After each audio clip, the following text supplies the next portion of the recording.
So another topic I think related to verbals is super important. It came up in the coaching session I had with Catherine and Cap.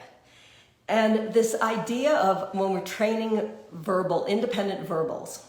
So whatever it is, whether it's agility or a downstay or anything, a position, if we are present, if the dog is aware that we are present, our position is relevant. It is part of the picture.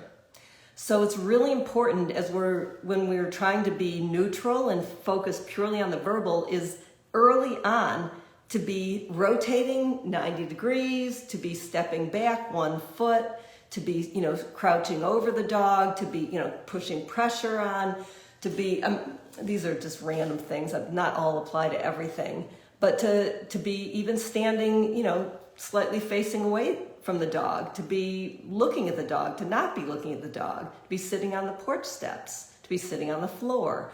All these things, the more that you do and the earlier that you do them, the easier it is for your dog to understand that the behavior they're learning has nothing to do with your position or your motion. And I didn't add motion into those examples. So walking by, running by, walking the other direction, all of that stuff. So I do also like to separate my verbal cue training from my handling training.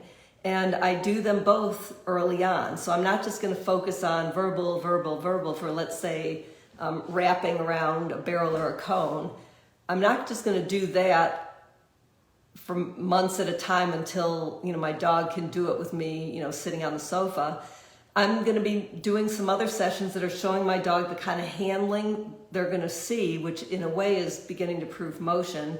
And you will see this in the Cap and Catherine coaching video of the distinction between these two things that we're training. But I do like to do them both from the beginning because I want my dog to see this handling. I want him to understand that what I'm doing is relevant, and the way I do it is the way I'm gonna do it. So whatever I'm doing with that cone is the way I'm gonna handle, in this case, backside wraps. And for you non-agility people, that probably sounds like nonsense, but it is a skill that's fun to train and easy to train. So definitely when you're training your verbals, move around. Stand on either side of your dog, stand behind your dog, all of that stuff.